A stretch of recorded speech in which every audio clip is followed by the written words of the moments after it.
My name is Marie Pascal Noël, and I'm a child neuropsychologist doing research in the field of numerical development for typical children, but I've always been interested in math learning difficulties, what we can call dyscalculia in some cases.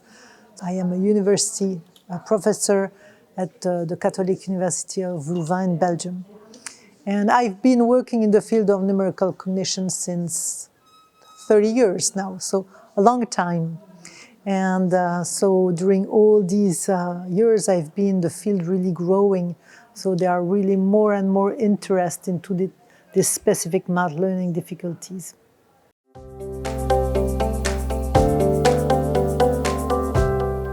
This is a learning problem that can be looked at a different point of view.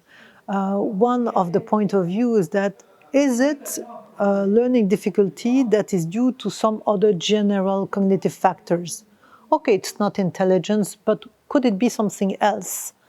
So there are questions about, is it a problem of attention? Is it a problem of working memory? So one part of the short-term memory.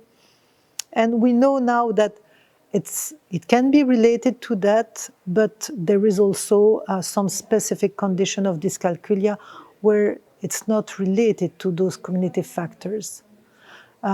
Similarly, about half of the dyscalculic are also dyslexic, and the other way around, about half of the dyslexic are also dyscalculic. And we know that these are two separate problems that are additive with one another. So there is this first part. So then researchers try to find what is the core number factor that could explain this math learning disability. Is there some like basic numerical skills that would be wrong and that would not allow the child to learn mathematics?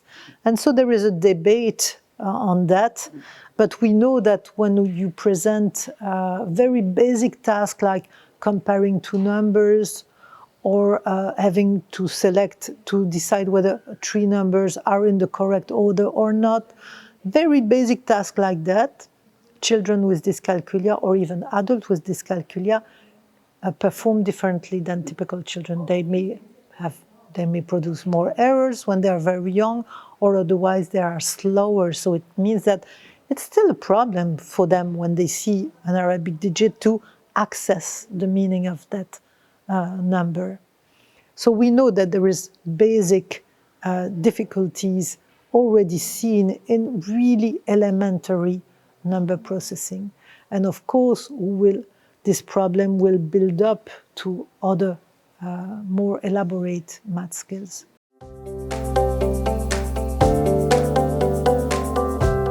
Well, I think that before people were thinking, oh, you're bad at math, it just means that you don't have a logical mind or that you are not intelligent. Whereas we could acknowledge that if you have a reading disability, then it's something really specific that has nothing to do with intelligence. So it took some years to really discover that you could have a normal intelligence but have a specific math learning disabilities, which is then called dyscalculia. And this affects about 6% of the population, so it's quite a lot. And often these children are not diagnosed, because even now when I'm talking about my research interest, people always ask me, what is dyscalculia? Oh, you can't find letters? No, it's not that. This is dyslexia, and I am working in the specific field of math learning difficulties. And so most of the teachers are not really well aware of the fact that it's a specific condition of some children who are not necessarily poor in terms of intelligence.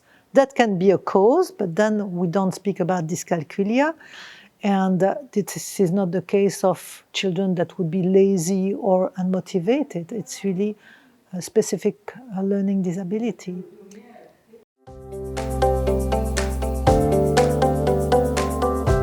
Actually, it's not very happy, because we can see that this is a condition that is persistent And there are some studies showing that they will have less diploma than will have lower degree than typical people, or than people with dyslexia.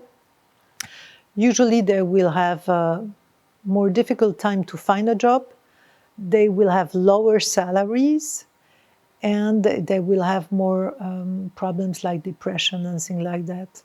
So this is not a very nice condition, and it's a real problem that we should really take care of.